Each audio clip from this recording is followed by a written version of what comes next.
Hi friends, ನಾನಿವತ್ತು ಬೆಳಿಗ್ಗೆ cabbage ಪಲ್ಯ ಮಾಡಿದ್ದೆ. ಆ ಪಲ್ಯ ಇವತ್ತು ಉಳಿದ್ಬಿಟ್ಟಿತ್ತು. ಏನು ಮಾಡೋದಪ್ಪ ಈ ಪಲ್ಯ ಅಂತ ವಿಚಾರ ಮಾಡ್ಕೊತ ನಾನಿವತ್ತು ಅದನ್ನು ಪಲ್ಯನ ಉಪಯೋಗಿಸ್ಕೊಂಡು ಒಂದು ಪರೋಟ ಮಾಡಿದ್ದೆ. ಇಷ್ಟು ಮಸ್ತಾಗಿತ್ತು, ಇಷ್ಟು ಟೇಸ್ಟಿಯಾಗಿತ್ತಲ್ಲ ಫ್ರೆಂಡ್ಸ್. ಮತ್ತು ಮಕ್ಳಿಗೂ ಗೊತ್ತಾಗಲಿಲ್ಲ ನಾನು ಕ್ಯಾಬೇಜ್ ಪಲ್ಯ ಹಾಕೇನಂಥೇಳಿ. ಬರ್ರಿ ಹೆಂಗೆ ಮಾಡೋಂತ ನೋಡ್ಕೊಂಬರೋಣ. ಪ್ಯಾನ್ ಬಿಸಿಗೆ ಇಟ್ಟಿದ್ದೆ.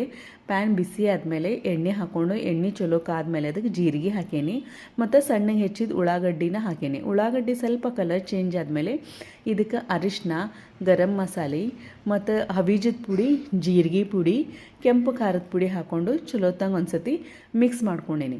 ಈಗ ಇದಕ್ಕೆ ಹಸಿಮೆಣ್ಸಿನ್ಕಾಯಿ ಪೇಸ್ಟ್ ಮತ್ತು ಶುಂಠಿ ಬೆಳ್ಳುಳ್ಳಿ ಪೇಸ್ಟ್ ಹಾಕ್ಕೊಂಡು ಸ್ವಲ್ಪ ಮಿಕ್ಸ್ ಮಾಡ್ಕೊಂಡೇನಿ. ಈಗ ಇದಕ್ಕೆ ನಾನು 2 ಸ್ಪೂನಷ್ಟು ಕಡ್ಲೆ ಹಿಟ್ಟು ಹಾಕ್ಕೊಂಡೇನಿ. ಸಣ್ಣ ಉರಿ ಇಟ್ಕೊಂಡು ಕಡ್ಲೆ ಹಿಟ್ಟಿಂದ ಹಸಿ ವಾಸನೆ ಹೋಗೋವರೆಗೂ ಸ್ವಲ್ಪ ಇದನ್ನು ಹುರ್ಕೊಂಡು ಈಗ ಇದಕ್ಕೆ ನಾನು ಮಾಡಿಟ್ಟಿರೋಂಥ ಕ್ಯಾಬೇಜ್ ಪಲ್ಯ ಹಾಕ್ಕೊಂಡೇನಿ.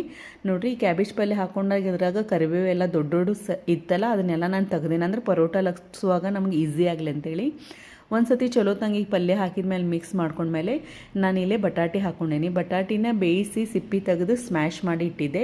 ಆ ಬಟಾಟಿನ ಇದಕ್ಕೆ ಹಾಕ್ಕೊಂಡು ಚಲೋ ತಂಗ ಮಿಕ್ಸ್ ಮಾಡ್ಕೊಂಡ್ಬಿಡೋಣ ಸಣ್ಣ ಉರಿ ಮೇಲೆ. ಅಂದರೆ ಕ್ಯಾಬೇಜು, ಉಳ್ಳಾಗಡ್ಡಿ ಎಲ್ಲ ಹಾಕ್ಕೊಂಡೇವಲ್ಲ, ಅದು ಬಟಾಟಿ ಜೊತೆ ಚಲೋ ತಂಗ ಹೊಂದ್ಕೊಳ್ಳೋಂಗೆ ಸಣ್ಣ ಉರಿ ಇಟ್ಕೊಂಡು ಚಲೋ ತಂಗ ಇದನ್ನು ಬಿಸಿ ಮಾಡ್ಕೊಂಡ್ಬಿಡೋಣ ಫ್ರೆಂಡ್ಸ್.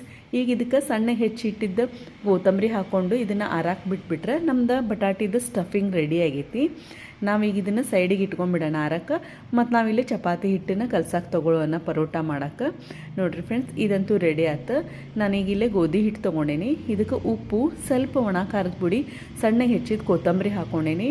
ಇದು ಸ್ವಲ್ಪ ನೋಡೋಕ್ಕೂ ಚಂದ ಕಾಣ್ತೈತಿ. ಮತ್ತು ನನ್ನ ಮಕ್ಕಳಿಗೂ ನಾನು ಇವತ್ತು ಕ್ಯಾಬೇಜ್ ಪಲ್ಯ ಹಾಕೇನಂತ ಗೊತ್ತಿರಲಿಲ್ಲ. ಸೊ ಸ್ವಲ್ಪ ಅಟ್ರಾಕ್ಟಿವ್ ಆಗಿ ಕಾಣಲಿ ಮತ್ತು ಟೇಸ್ಟಿನೂ ಇರಲಿ ಅಂಥೇಳಿ ನಾನು ಈ ರೀತಿ ಚಪಾತಿ ಹಿಟ್ಟನ್ನು ಕಲಿಸ್ಕೊಂಡಿದ್ದೆ. ಸ್ವಲ್ಪ ಒಂದು 2 ಸ್ಪೂನಷ್ಟು ಎಣ್ಣೆ ಹಾಕ್ಕೊಂಡು ಸ್ವಲ್ಪ ನೀರು ಹಾಕ್ಕೊಂಡು ನಾವು ಯೂಶ್ವಲಿ ಪರೋಟ ಹಿಟ್ಟು ಹೆಂಗೆ ಕಲಿಸ್ತೇವಲ್ಲ ಆ ರೀತಿ ಪರೋಟ ಹಿಟ್ಟನ್ನು ಕಲಿಸಿ ಇಟ್ಕೊಂಡ್ಬಿಡೋಣ. ಅಲ್ಲೇ ನಾನು ಹಂಚನ್ನು ಬಿಸಿಗಿಟ್ಟಿದ್ದೆ ಸ್ಲೋಲಿ. ಈಗ ಇದಕ್ಕೆ ನಾವು ಪರೋಟ ಮಾಡೋಕ್ಕೆ ರೆಡಿ ಮಾಡ್ಕೊಳ್ಳೋಣ. ಯೂಶ್ವಲಿ ನಾವು ಹೆಂಗೆ ಮಾಡ್ತೇವಲ್ಲ ಫ್ರೆಂಡ್ಸ್, ಅದೇ ರೀತಿನ ನೀವು ಪರೋಟ ಮಾಡ್ಬೋದು. ನಾನಿಲ್ಲಿ ಒಂದು ಸಣ್ಣ ಚಪಾತಿ ಮಾಡಿಕೊಂಡು ಅದರೊಳಗೆ ಒಂದು ಬಟಾಟಿದ ಸ್ಟಫಿಂಗ್ ತುಂಬಿಕೊಂಡು ಈ ರೀತಿ ನಾನು ಪರೋಟ ಮಾಡ್ತೀನಿ. ಸ್ವಲ್ಪ ಹಿಟ್ಟು ಕಮ್ಮಿ ಹಚ್ಕೊತ ನಾವು ಸ್ಲೋಲಿ ಇದನ್ನು ಲಟ್ಟಿಸ್ಕೊಂಡ್ಬಿಡೋಣ. ಇಲ್ಲೇ ನಮ್ಮದು ಪರೋಟ ನೋಡಿರಿ ರೆಡಿ ಆಗಾಕತ್ತೈತಿ. ಅಲ್ಲಿ ಹಂಚಿನೂ ಕಾದೈತಿ. ಈಗ ಇದನ್ನು ಪರೋಟಾನ ನಾವು 2 ಸೈಡೂ ಕೆಂಪು ಇಟ್ಕೊಂಡು ಸಣ್ಣ ಉರಿ ಮೇಲೆ ಚಲೋ ತಂಗ ಬೇಯಿಸ್ಕೊಂಡ್ಬಿಡೋಣ.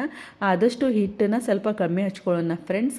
ನೋಡಿರಿ, ಇಲ್ಲೇ ನಾನು ಪರೋಟ ಹಾಕೋ ವಿಡಿಯೋ ಸ್ವಲ್ಪ ಸ್ಕಿಪ್ ಆಗೈತಿ.